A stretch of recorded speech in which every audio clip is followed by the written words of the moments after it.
안녕하세요, 여러분. 오늘 소개해드릴 전차는 이탈리아군 주력 전차 아리에테입니다.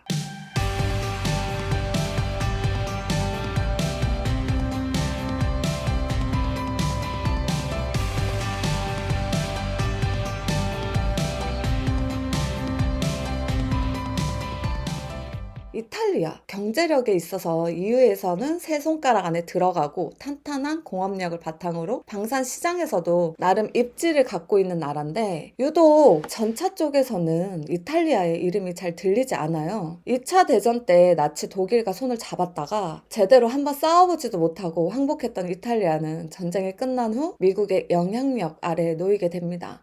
당연히 이탈리아군 역시 미국제 무기로 무장을 하게 되죠.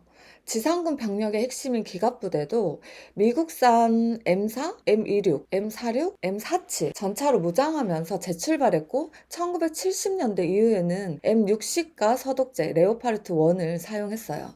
이탈리아는 나토에 편입된 이후에 전적으로 미국과 독일제 전차에 의지했었는데, 90년대에 들어서 전차 자체 개발의 필요성을 느끼게 됩니다. 이때가 미국은 M1, 독일은 레오파르트 2, 프랑스는 르클레르, 영국은 챌린저 전차를 내놓는데, 서방 세계가 신형 전차를 거의 동시에 개발하던 시기였는데요. 이탈리아로서는 이 흐름을 타고 자국의 전차를 개발해서 자국은 물론이고 해외 시장에서도 전차를 수출해 보겠다는 꿈을 꾸기 시작한 거죠. 이전에도 이탈리아는 독일과 협력해서 주력 전차 개발을 시도한 적이 있습니다. 1975년부터 이탈리아의 오토 멜라라와 피아트가 독일의 크라우스 마페이, 포르쉐 등과 협력해서 리온의 전차를 만들었는데, 수출에 실패한 데다 독일의 동의가 없으면 뭐 하나도 제대로 만들 수가 없었어요. 시제차 한 대를 만든 후에 프로젝트는 무산됩니다. 이때 실패에 굴하지 않고 피아트와 오토 멜라라가 끝끝내 새로운 전차를 만들어냈는데, 이게 바로 OF40 전차입니다.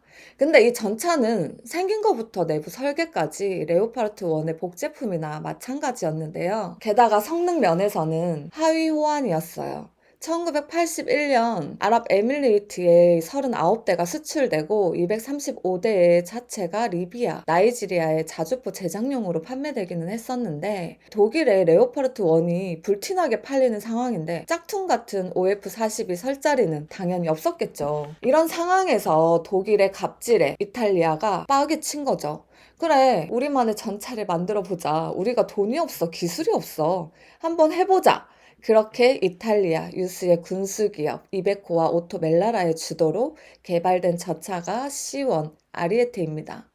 아리에테라는 이름은 2차 대전 중 뛰어난 전공을 올린 아리에테 기갑사단에서 따온 건데요. 2차 대전사를 좀 아시는 분들은 다 아시겠죠. 당시 이탈리아군은 호구 왕따 동네 북이었는데, 아리에테 사단만큼은 다른 이탈리아군과 다르게 제대로 싸웠다고 해요. 그런 부대의 이름을 따왔을 땐 그만큼 이탈리아가 이 전차에 걸었던 기대가 아주 컸다는 얘기겠죠. 근데 원래는 720대를 생산해서 이제까지 쓰던 레오파르트 1을 전략 대처할 생각이었었는데, 91년에 소련이 해체되면서 양산 물량이 720대에서 300대로 확 쪼그라들었어요. 그리고 2000년대 들어오면서 이탈리아의 경제 상황도 안 좋아지게 되죠. 결국 200대를 생산하고 2002년에 생산을 종료하게 돼요. 수출에도 실패해서 지금은 이탈리아군만 쓰고 있습니다. 아리에테는 서방세계 전차의 표준을 충실하게 따르고 있어요. 오토 멜라라가 독일 라인메탈의 L44 120mm 활광포를 장착하고 있어서 공격 면에서는 M1A1이나 레오파르트 2와는 비슷하다고 볼 수 있어요. 하지만 사격 통제 장치나 다른 성능들은 1990년대에 등장한 전차치곤 그렇게 좋지도 나쁘지도 않은 그냥 평범한 전차라는 평가를 받고 있어요. 전반적인 성능은 레오파르트 2 초기형 모델과 비슷할 것 같아요. 파워팩은 독일 GF사의 변속기와 이베코사의 엔진을 결합해서 만들었는데요. 출력이 최대 1270마력이라서 1500마력이 보통인 최근의 전차들에 비해선 힘이 좀 모자란 편이죠. 아리에테의 전투 중량이 54톤인데 이탈리아가 산지가 많잖아요.